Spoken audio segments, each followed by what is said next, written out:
Noticentro 1, CMI. Policía investiga centenares de denuncias sobre abuso de autoridad de sus agentes. Pruebas represadas por contagios investiga Superintendencia de Salud.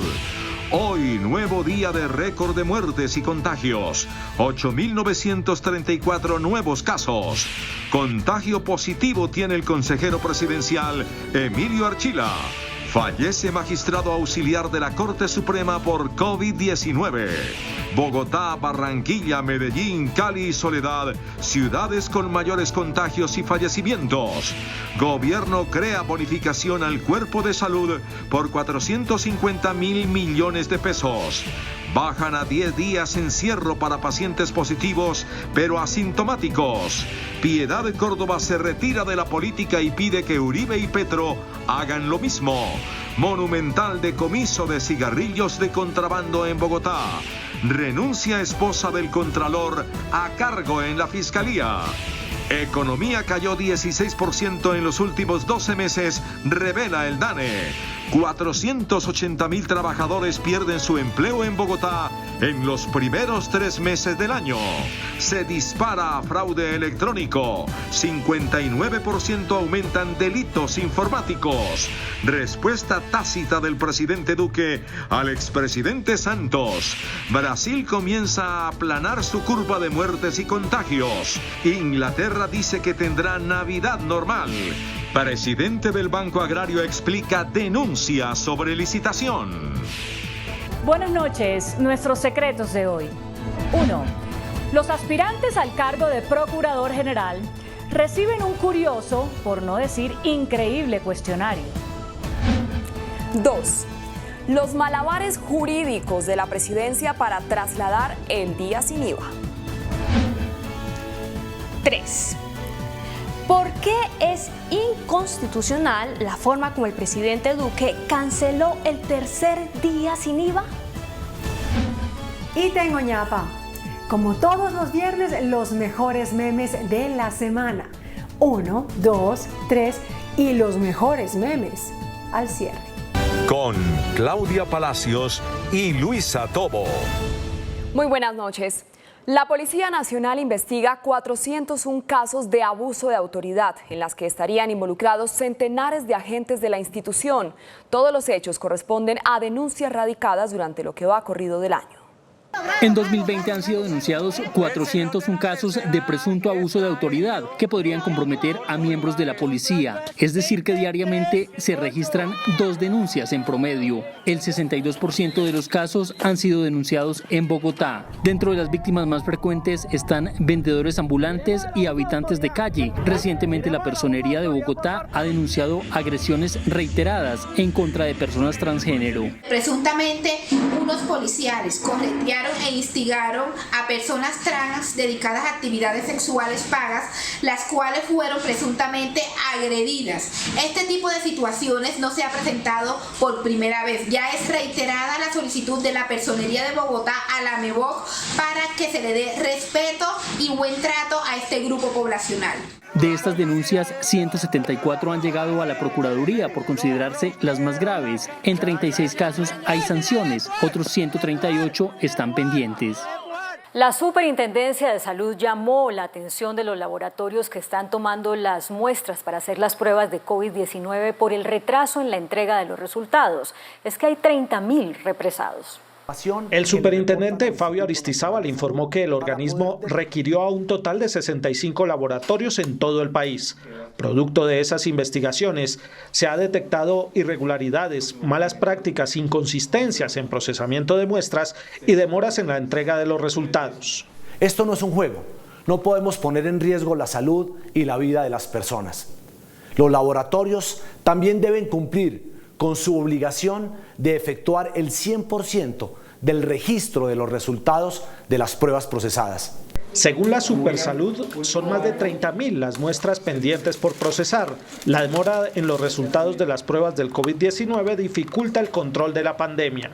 Recordemos que hay 10 departamentos del país que no tienen una capacidad autónoma para hacer sus propias pruebas. Por lo tanto, la entrega de resultados puede demorar 10 o más días. Según la Superintendencia de Salud, las mayores dificultades en el procesamiento de las muestras para COVID-19 se registran en Bogotá, Antioquia, Atlántico y Valle del Cauca.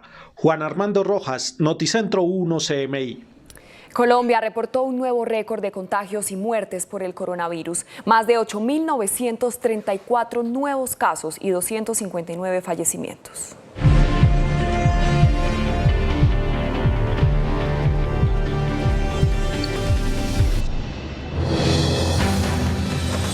Por segundo día consecutivo se confirma en Colombia la cifra más alta de contagiados de coronavirus. 8.934 personas dieron positivo en el test de COVID-19. Los casos se presentaron en su mayoría en el Atlántico con 2.613 contagios, de los cuales 2.106 fueron en Barranquilla. Bogotá confirmó en 24 horas 2.101 contagios y Antioquia 1.053. En el país se han infectado de coronavirus 182.140 personas. Hacemos un llamado a toda la ciudadanía a no bajar la guardia. El coronavirus no es un juego. ¿La invitación cuál es? Quédate en casa, disfruta con tu familia, haz videollamadas con tus seres queridos que están lejos, pero por favor, quédense en casa. Hoy se procesaron 26.055 pruebas en los laboratorios del país. La cifra de fallecidos de este viernes también es la más alta desde el inicio de la pandemia. 259 personas murieron en Colombia al presentar complicaciones de salud por el COVID-19. Las muertes se presentaron en su mayoría en Bogotá con 60 decesos, Atlántico con 42, Barranquilla con 27 y Antioquia con 25.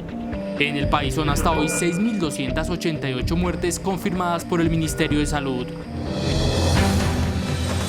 Una cifra récord de nuevos recuperados también confirmó el gobierno nacional. 4.473 personas se recuperaron y dieron negativo en 2 pruebas seguidas de COVID.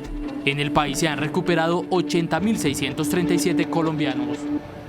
Aparte de Bogotá, solo un pequeño grupo de ciudades capitales y el municipio de Soledad, en el departamento del Atlántico, concentran tanto la mayoría de nuevos contagios como de muertos por COVID-19. De los 41.006 casos positivos de COVID-19 en Atlántico, 23.240 están en Barranquilla y más de 9.300 en el municipio de Soledad. Solo hoy fueron 2.016 contagios confirmados. Esta es una cifra récord para la capital del Atlántico, pero según la alcaldía se conocen en la fecha exámenes de meses anteriores. Medellín hoy viernes 17 de julio tuvo 605 casos nuevos por coronavirus y 13 personas fallecidas.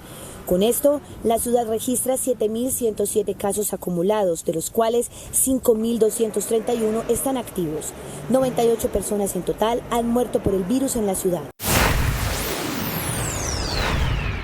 Solo hasta ayer había 12.124 personas contagiadas en Cali, con 9 muertes. La cifra asciende a 411 fallecidos y la ocupación de unidad de cuidado intensivo cierra con un 81%. El nivel de contagio tiene en alerta a las autoridades, por eso en Cali el toque de queda empezó a las 8 de la noche hasta las 6 de la mañana y se repite durante todo el festivo. La ley seca ya rige e irá hasta las 6 de la mañana del martes. 5 comunas permanecen en alerta roja, mientras que el resto de la ciudad está en alerta naranja. Según el último reporte del Ministerio de Salud, Cartagena registró 11 muertes nuevas, llegando así a los 413 decesos por COVID-19 y 438 casos para un total de 12.512, lo que representa un aumento considerable en las últimas horas. Sin embargo, las autoridades tomaron varias medidas para este fin de semana. Para el caso de Cartagena habrá ley seca todo el fin de semana. El resto de municipios de Bolívar tendrá toque de queda. Bogotá ya entró al pico de la pandemia y los médicos ya se están viendo enfrentados a la encrucijada de decidir a quién ubicar en una cama de unidad de cuidados intensivos y a quién no. La ocupación en la UCI alcanza ya el 90%.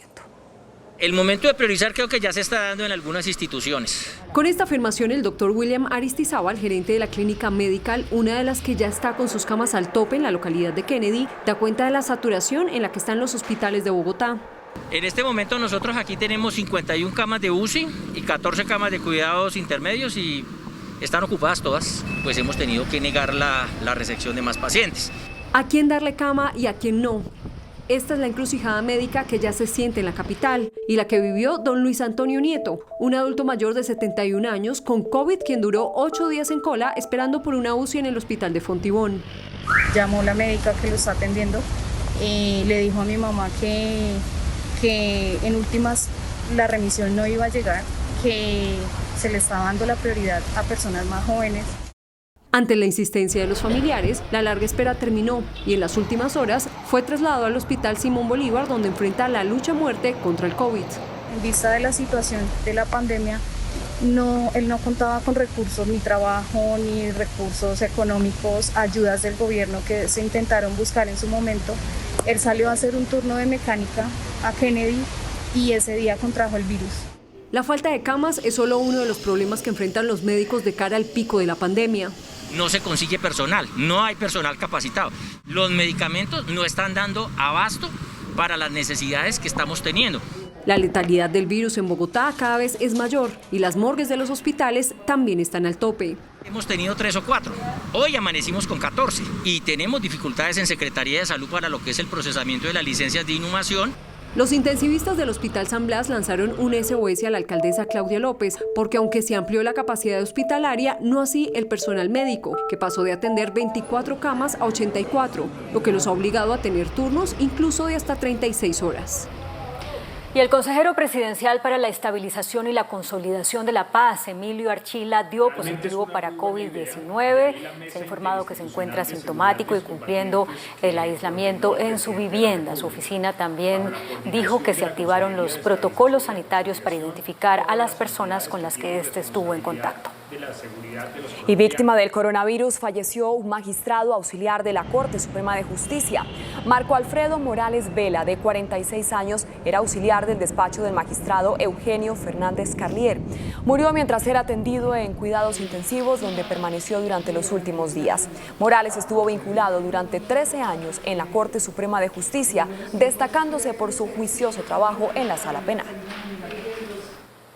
Y el representante de la Cámara por el partido de la U, Cristian Moreno, reveló que también está contagiado con COVID-19. El anuncio lo hizo a través de sus redes sociales.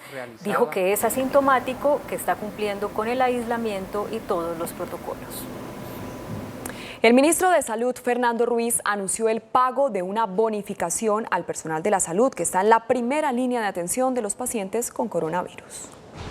El Ministerio de Salud expidió esta noche la resolución número 1172, que crea un fondo especial de 450.000 millones de pesos para conceder una bonificación especial a trabajadores de la salud.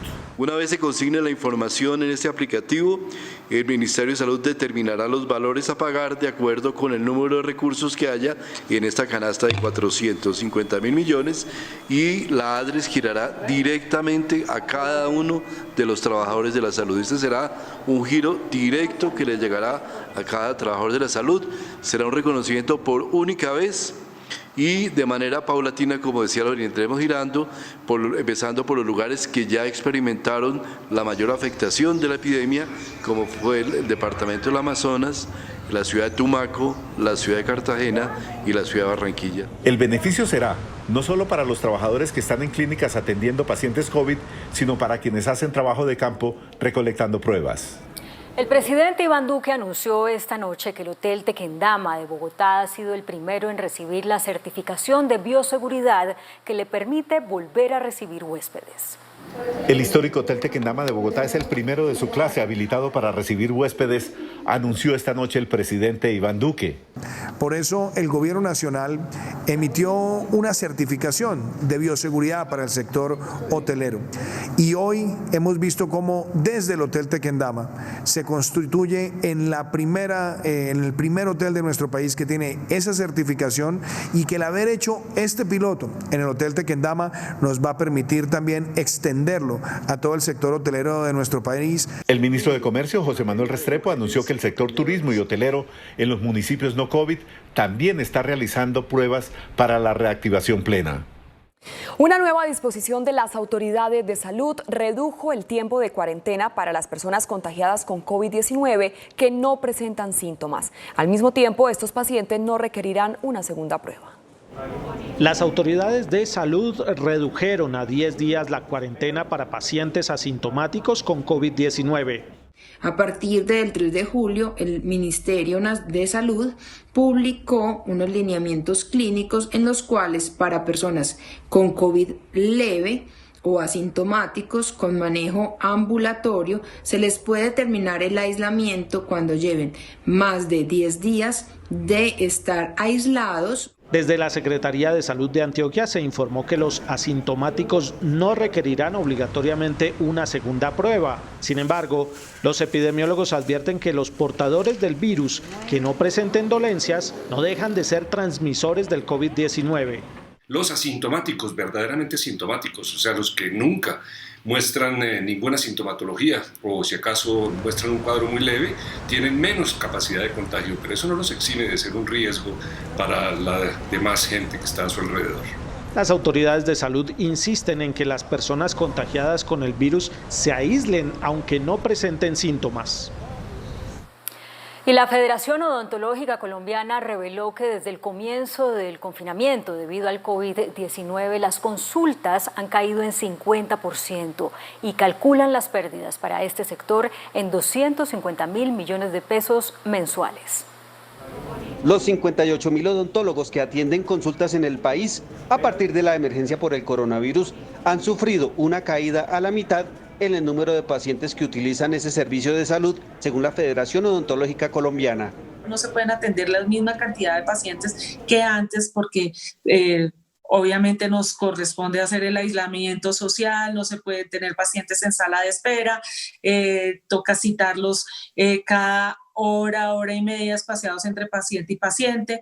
Esa caída en el número de consultas, de acuerdo con la Federación Odontológica, ha significado pérdidas de 250.000 millones de pesos al mes. La mayoría en el sector odontológico es un sector independiente. De la odontología viven alrededor de 300.000 personas directamente. Los 300.000 empleos que genera la salud odontológica corresponden a profesionales, auxiliares, higienistas y personal de apoyo o administrativo. El Procurador General Fernando Carrillo emitirá una directiva advirtiendo a alcaldes y gobernadores que no firmen contratos con personas que financiaron sus campañas políticas con aportes superiores al 2% del valor total de sus gastos electorales. La contratación para enfrentar la pandemia por el coronavirus ha dejado en evidencia una serie de irregularidades que van desde sobrecostos, desvío de recursos y la elección de contratistas de forma irregular. Precisamente, una de las nuevas líneas de investigación de la Procuraduría busca esclarecer este hallazgo, dado que hay un rastro de más de 147 convenios que terminaron en manos de aportantes de las campañas de los mandatarios locales. Según un reporte conocido por este noticiero, ya se identificaron más de 47.000 millones de pesos en contratos adjudicados a 77 aportantes de campaña. Estos contratistas y financiadores de campañas estarían recibiendo por lo menos 3 veces más de lo que le entregaron a la actividad política. Incluso, el Procurador General emitirá una directiva advirtiendo a los gobernadores y alcaldes sobre la prohibición para contratar con personas que aportaron a sus campañas más del 2% de lo invertido por los mandatarios. A esta hora, en las salidas de Bogotá ya han sido sancionados 185 conductores que pretendían salir a pasar el puente festivo fuera de la ciudad. Desde ayer jueves a las 11:59 de la noche se activó el plan candado entre Bogotá y Cundinamarca con el fin de evitar la salida de viajeros durante este puente festivo del 20 de julio.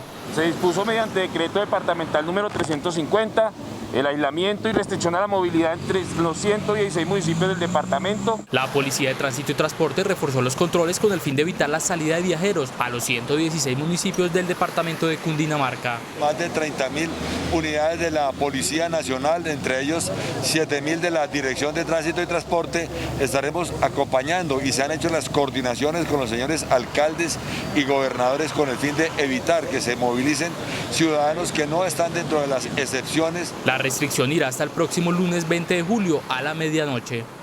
Es momento de hacer una pequeña pausa en Noticentro 1 CMI y al regresar espere. Colombia está cansada de las peleas de Álvaro Uribe y Gustavo Petro, dice Piedad Córdoba. Les pide a los dos dirigentes abandonar la política electoral. Enorme decomiso de cigarrillos de contrabando. Atraco en el norte de Bogotá deja a un vigilante herido y delincuente capturado.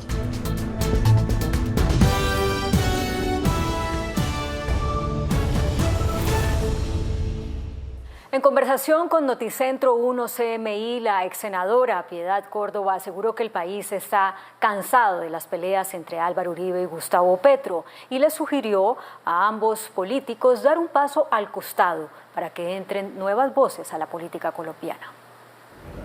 Piedad Córdoba sabe que es una mujer de amores y de odios, y ella misma lo reconoce, que sus palabras polarizan, que nunca ha sido políticamente correcta, y por eso, sin tapujos, asegura que el expresidente Álvaro Uribe y el exalcalde Gustavo Petro, los dos senadores, deberían marginarse de la política electoral. Yo siento que atiborran ya, que cansan ya, que uno, Gerardo, como yo que soy más bien noctámbula y me levanto muy temprano, uno prende el celular y lo primero que aparece es alguien insultando a Uribe, alguien insultando a Petro, los dos insultándose. Piedad Córdoba asegura que ya cumplió su ciclo en la política electoral y reconoce que nunca estuvo preparada para los ataques que recibió, sobre todo cuando le decían guerrillera o hasta amante de Hugo Chávez. A mí todo eso me cogió con los calzones abajo. Yo nunca, jamás me imaginé que por el hecho de haberme metido yo a buscar la paz, a lograr acuerdos, a presentarle al país que quienes eran parte de la guerrilla eran colombianos y colombianas también, no compartiendo la lucha armada, me fuera a ir tan supremamente mal. ¿Se arrepiente de algo? No, yo no me arrepiento de nada, Gerardo. Yo creo que me arrepiento más bien del hecho de que seguramente en muchas cosas fui muy ingenua.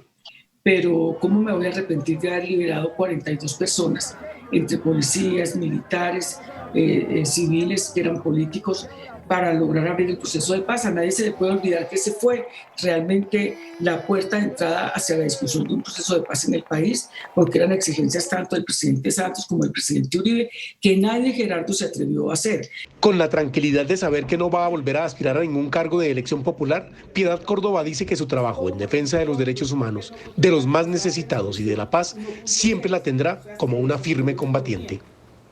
El presidente Iván Duque instalará de manera virtual las sesiones ordinarias del Congreso de la República en su tercera legislatura, que comienza este lunes 20 de julio. Este lunes, a las 3 de la tarde en punto, está citado el Congreso en pleno, 108 senadores y 171 representantes a la Cámara, quienes se reunirán de manera virtual por la plataforma Zoom para iniciar labores. Y el presidente Iván Duque, desde la Casa de Nariño, a esa hora, y con la locución televisada, pronunciará su discurso de instalación, acompañado por su gabinete ministerial. Posteriormente, cada plenaria sesionará por separado para elegir, también mediante votación virtual, pero secreta, a sus mesas directivas.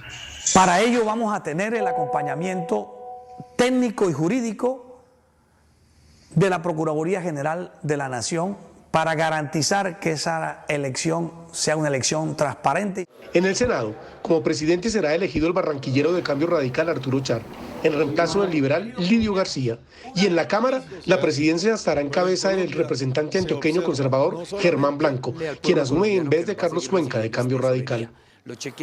Bueno, y como es apenas lógico, en el comienzo de una nueva legislatura, los partidos políticos tienen listos sus propuestas de proyectos de ley. Hay más de 100 iniciativas. Dentro de las iniciativas que serán presentadas este 20 de julio, el Partido Liberal anuncia la radicación de un acto legislativo de reforma política. Primero, tener listas cerradas en todas las contiendas electorales.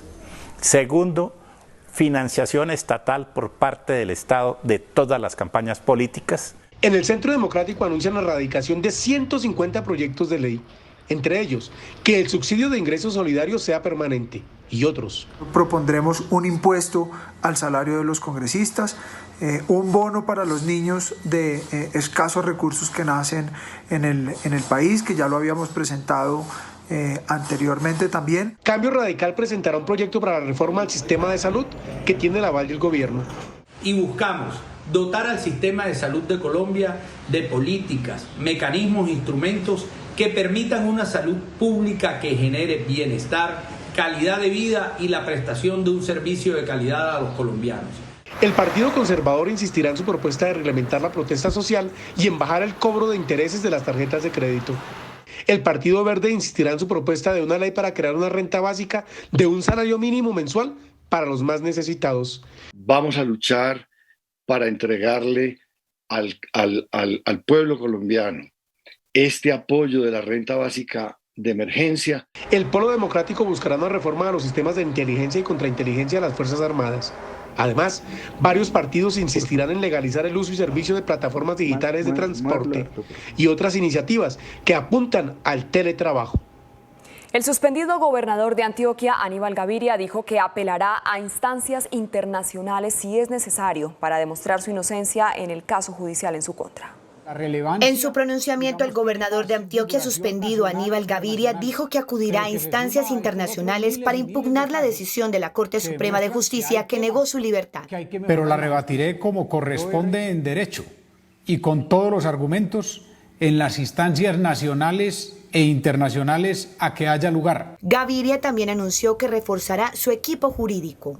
Hemos decidido reforzar el equipo jurídico con 2 destacados abogados penalistas, los doctores Alfonso Cadavid Quintero, doctor en Derecho Penal de la Universidad de Salamanca y coordinador del área de Derecho Penal de la Universidad de AFIT, y Camilo Sampedro Arrubla, abogado de la Universidad Externado de Colombia y profesor de varias universidades del país.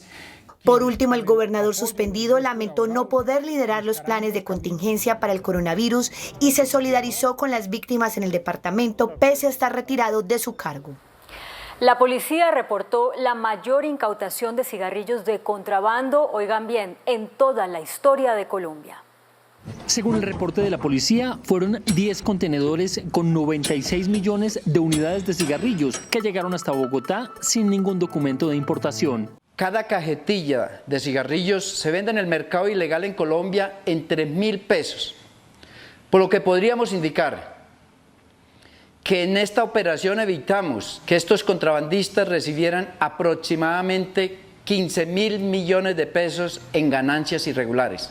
La policía confirmó que se pagará una recompensa a quien dio información sobre este cargamento. En el departamento del Cauca se han registrado en las últimas horas fuertes enfrentamientos entre grupos armados ilegales. 2 supuestos integrantes de la columna Dagoberto Ramos de las disidencias de las FARC lanzaron una granada contra la estación de policía de Corinto sin causar afectaciones. En la huida, los delincuentes se enfrentaron a unidades del ejército que se encontraban cerca del lugar. El sujeto neutralizado en su huida se esconde en una peluquería. Posteriormente sale del baño apuntándose a su cabeza y en la otra mano portando una granada. Las unidades militares iniciaron un cruce de disparos con el desconocido y este decidió activar la granada de fragmentación. El hombre que lanzó el artefacto contra los uniformados fue dado de baja en el lugar en el que se encontraba escondido y su compañero fue capturado por las autoridades. Una niña indígena de 9 años murió en medio de combates entre el ELN y la banda criminal Clan del Golfo en el Chocó. Los combates ocurrieron en el Alto Baudó. La niña se llamaba Luz Elena Caizamu. Y 4 personas fueron asesinadas en Algeciras, Huila, exactamente en la vereda Quebradón. Según las autoridades, las víctimas son familiares y amigos de un desmovilizado de las FARC, quien se desempeñaba como escolta o quien se desempeña como escolta en la unidad de protección. Las víctimas fueron 2 hombres, una mujer y un menor de edad. Por este hecho, otras 2 personas resultaron heridas. El exdirector de la Comisión de Reparación y Reconciliación, Eduardo Pizarro, aseguró que los asesinatos contra líderes sociales y contra desmovilizados de las FARC son producto del accionar de grupos ilegales, un accionar que dijo es sistemático, y por eso propuso la creación de una unidad de análisis y contexto para enfrentar estos crímenes. Su idea recibió el respaldo del consejero presidencial Emilio Archila. Eduardo Pizarro León Gómez, sociólogo que ha dedicado su vida al análisis del conflicto armado en Colombia, reveló hoy a Noticentro CMI que desde 1990 hasta hoy se han desmovilizado más de 49.000 integrantes de grupos armados, como el M-19, las autodefensas y las FARC, y más de 4.500 de ellos han sido asesinados porque en su concepto no hay liderazgo dentro del Estado para combatir este flagelo. Es un edificio sin escaleras. En este momento existen 19 instituciones encargadas de la protección de los desmovilizados, los líderes sociales y los defensores de derechos humanos. Se requiere una institución que centralice y que dirija la política criminal del Estado para lograr una política eficaz. El consejero presidencial Emilio Archila comentó en buenos términos la propuesta de Pizarro, pero dijo que para enfrentar esos crímenes sí hay una política de acción en el actual gobierno. Realmente es una muy buena idea, de ahí la Mesa Interinstitucional de Seguridad de Excombatientes que ordenó el presidente de la República. Todos coordinando las acciones que se requieren, todos haciendo análisis de sector por sector del país, qué es lo que está sucediendo para poder protegerlos mejor. Eduardo Pizarro asegura que los crímenes contra los excombatientes y líderes sociales son sistemáticos y se están focalizando en zonas donde hay economía ilegal y grupos armados ilegales. Por consiguiente, sí hay unos espacios geográficos donde la victimización se está produciendo en forma más sistemática. El consejero Emilio Archila afirma que la reubicación de los excombatientes es una demostración de que el Estado sí los está protegiendo. Hacia Bogotá avanzan 2 marchas cuyo objetivo es pedir la protección de los líderes sociales. Una de ellas ya se encuentra en Duitama y la otra en el municipio de Paz de Ariporo, en el Casanare. Salen a reclamar los derechos fundamentales. La marcha comunera por la dignidad que salió del municipio de Barrancabermeja ya ha recorrido 400 kilómetros y hoy se encuentra en Socorro, Santander. Los manifestantes denunciaron algunos problemas durante el recorrido. Nos impiden bajar nuestras pertenencias del bus, nos impiden bajar agua, comida o dinero del bus para poder comprar de comer y de beber. Por su parte, la marcha comunera que salió de Arauca ya ha recorrido 450 kilómetros tras pasar por Fortul, Saravena, Cubará y Tame, municipios afectados por la violencia y las amenazas principalmente del ELN. Basados en la necesidad de visibilizar la criminalización que venimos siendo objeto de los movimientos sociales en Colombia, a partir del asesinato de líderes sociales y la judicialización o montajes judiciales contra nuestros dirigentes. Las 2 marchas tienen previsto llegar a Bogotá el próximo 20 de julio para conmemorar el Día de la Independencia. En un operativo llevado a cabo por la Fiscalía y la DEA fueron capturadas 4 personas señaladas de tener vínculos con la banda criminal La Oficina. Los investigadores dijeron que estas personas, que por cierto están pedidas en extradición por Estados Unidos, lideraban una red de lavado de dinero producto del tráfico de drogas. La directora ejecutiva de la Fiscalía, Marcela Yepes, presentó renuncia irrevocable al cargo. Yepes es esposa del Contralor General Felipe Córdoba y en los últimos días su nombre estuvo en medio de una polémica por un viaje que hizo el fiscal Barbosa a Pereira para asistir a la fiesta de cumpleaños de la ahora exfuncionaria. La dimitente abogada llegó a la Fiscalía durante el periodo de Mario Iguarán e hizo parte del equipo administrativo de Eduardo Montealegre, Néstor Humberto Martínez y Fabio Espitia. La delincuencia en Bogotá tuvo hoy un capítulo que llamó más la atención. Un vigilante de un edificio resultó herido en medio de un intento de atraco a un edificio en el norte de la capital. Uno de los delincuentes fue capturado con más de 260 millones de pesos en su poder. Un nuevo hurto se registró este viernes en el sector de Santa Bárbara, a 3 cuadras del edificio de apartamentos que fue asaltado hace apenas un mes. Esta vez, un vigilante que se enfrentó a los delincuentes resultó herido. El vigilante opone resistencia, es lesionado en una de sus piernas. Inmediatamente es informada a la policía por parte de la ciudadanía, lo que nos permite una reacción oportuna. La balacera se registró en la calle 122 con carrera 19. Uno de los delincuentes fue capturado con 262 millones de pesos en efectivo. La víctima manifiesta ser un comerciante, indica que no le hurtaron ningún dinero. Tenemos que establecer si ese dinero que le encontramos correspondía a este señor. En otro hecho de inseguridad, en la avenida Novena con calle 145, 2 hombres armados atracaron un vehículo de alta gama en medio del trancón. Los delincuentes huyeron en moto.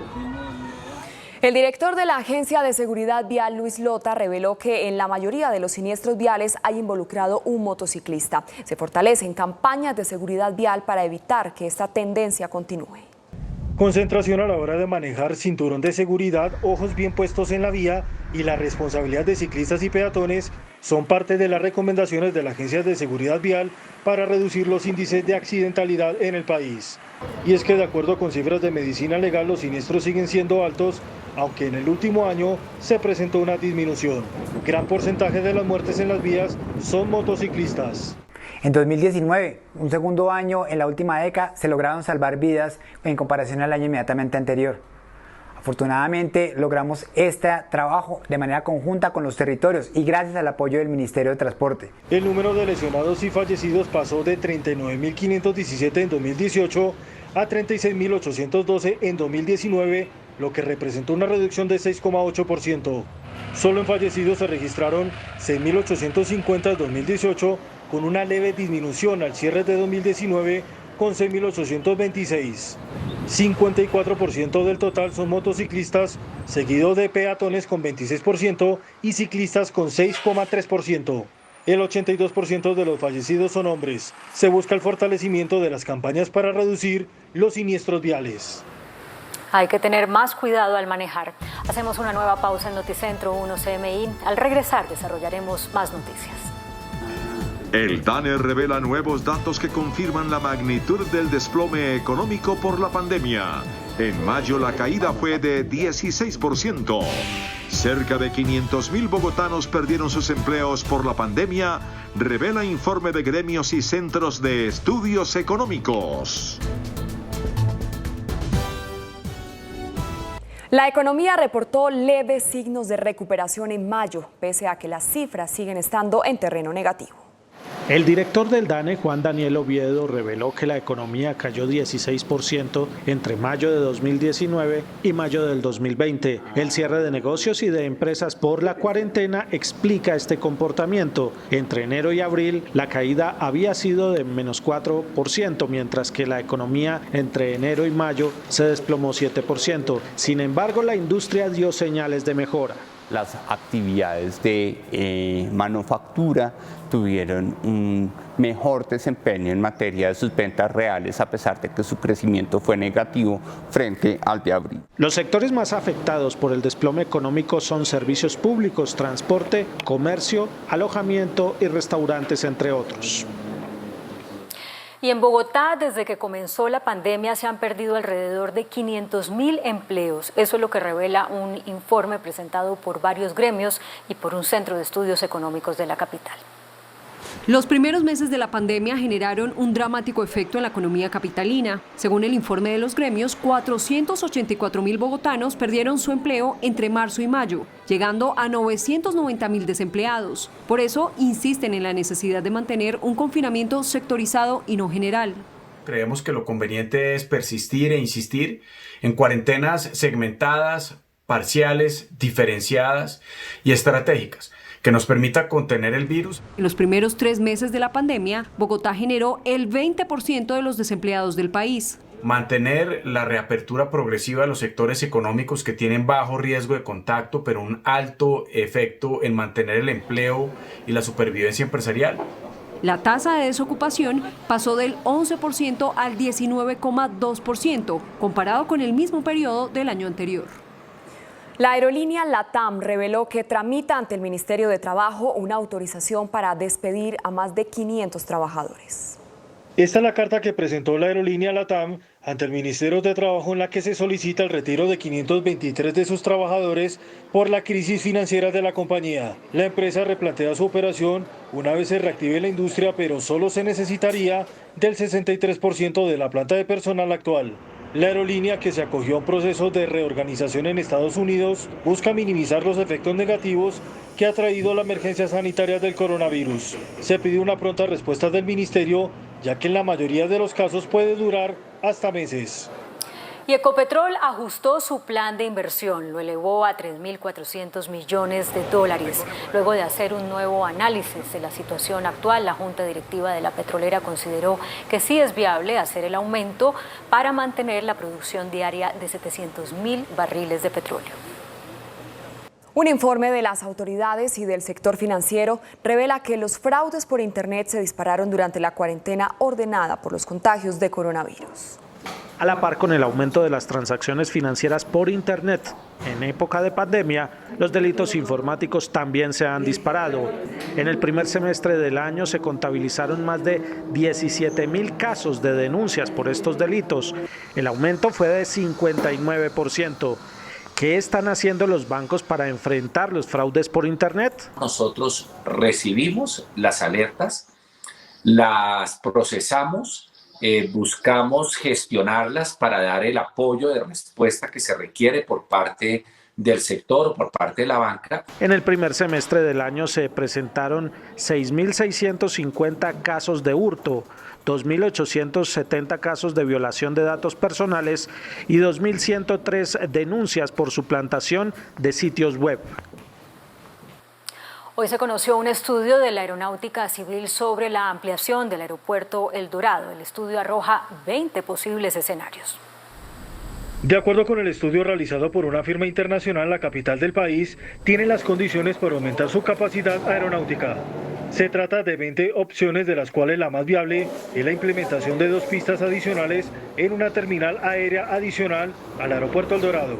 Permitirá una integración y gestión del espacio aéreo, área terminal Bogotá, y los aeródromos en esta región, de manera que pueda integrarse el aeropuerto El Dorado actual, una nueva infraestructura aeroportuaria y las posibles configuraciones operativas en términos de seguridad operacional, capacidad, eficiencia, asequibilidad y medio ambiente. La posibilidad de una nueva terminal aérea revive el proyecto El Dorado 2. El presidente Iván Duque sancionó la ley que ordena abrir un registro de obras inconclusas y aprovechó para lanzar pullas contra su antecesor Juan Manuel Santos, quien recientemente dijo que este gobierno está inaugurando las obras que él había dejado en marcha. En una ceremonia en la Casa de Nariño, con la presencia del Contralor General y de varios altos funcionarios del gobierno y con asistencia virtual de congresistas, el presidente Duque firmó la ley que crea el Registro Nacional de Obras Civiles Inconclusas, que según el Contralor Carlos Felipe Córdoba, permitirá que las que se puedan salvar se salven y las que no serán demolidas. Y esto hoy nos ayuda precisamente a que enfoquemos nuestra lupa en los más de 1.300 elefantes blancos que tenemos, obras inconclusas en el país, que son 20 billones de pesos de los colombianos que han quedado rezagados. El presidente Duque, al tomar la palabra, dijo que la orden suya es concluir las obras, porque en su concepto ellas no pertenecen a ningún gobierno. Casualmente, el expresidente Juan Manuel Santos, en una entrevista con el senador Roy Barreras hace pocas horas, había dicho que el actual gobierno está inaugurando lo que él empezó. Lo que yo sí puedo decir es que todas las obras que se han inaugurado hasta este momento, pues fueron hechas por nuestro gobierno. ¿Por qué? Por una razón muy lógica, muy sencilla. No hay tiempo para haber diseñado, estructurado una obra y terminado la obra en 2 años. No es como dicen algunos que estamos inaugurando obras de otros, no, es que las obras no son de otros, las obras son de los colombianos y se terminan es para servirle a los colombianos. El presidente Duque y el Contralor explicaron que a partir de este registro se hará un seguimiento permanente y efectivo de los recursos públicos. El índice de capitalización de la bolsa, que mide el comportamiento de las 20 principales acciones, cerró al alza. El índice de capitalización de la Bolsa de Valores de Colombia subió 0,26% a 1.156 puntos. La acción de la empresa de telecomunicaciones de Bogotá fue la que más subió, con una valorización de 2,80% a 220 pesos. La acción de Canacol Energy fue la que más cayó, con una pérdida de 2,12% a 10.180 pesos. La acción más negociada de la jornada fue la de Ecopetrol, al movilizar más de 19.000 millones de pesos. Y el dólar cerró al alza. Indicadores económicos en Noticentro 1 CMI. La tasa representativa del mercado que regirá hasta el próximo martes será de 3.651 pesos con 93 centavos. Los profesionales del cambio compran la divisa en promedio entre 1.310 pesos y la venden entre 1.380 pesos. Un euro cuesta 4.174 pesos con 50 centavos. La libra de café en Nueva York se cotizó a $1 con 1 centavo. El azúcar se transó en 11,75 centavos de dólar la libra. El barril de petróleo WTI se cotizó en $40 con 59 centavos. La referencia Brent para Colombia se cotizó en $43 con 12 centavos. Una acción de Ecopetrol cuesta 2.220 pesos. La Organización Mundial de la Salud reveló que Brasil ya no tiene un aumento exponencial de casos diarios de COVID-19, con lo cual alcanzó la llamada meseta de la pandemia y tiene la oportunidad, dijo la OMS, de controlar el brote. Tras varios meses críticos por cuenta de la implacable propagación del coronavirus, Brasil, la segunda nación con la peor infección y fatalidad por la pandemia a nivel mundial, recibe una buena noticia. Según aseguró la OMS, el aumento de contagios en el gigante suramericano por fin parece frenarse. So the rise in Brazil is no longer exponential. It has plateaued, but the cases and deaths continue to occur, and there is absolutely no guarantee that that will go down by itself. We've seen this in other countries. There is a plateau. El organismo asegura que esta es una oportunidad para que Brasil tome el control sobre la epidemia cuando esta nación superó el umbral de los 2 millones de infectados y roza los 80.000 muertos. Las autoridades de la región española de Cataluña pidieron a los habitantes actuar con responsabilidad y quedarse en casa ante el rebrote de COVID-19 que deja 1.300 nuevos casos en las últimas 24 horas. Como medidas para frenar la propagación del coronavirus, Cataluña prohibió las reuniones de más de 10 personas, redujo al 50% el aforo en bares y restaurantes y ordenó el cierre de lugares de ocio como teatros, cines y recintos deportivos. Y Estados Unidos tendrá que volver a cerrar su economía debido a la rápida expansión del contagio de COVID-19. Lo dice el Fondo Monetario Internacional, que asegura que el repunte de coronavirus en Estados Unidos es el mayor riesgo para esa economía, que podría además contraerse en 6,6%.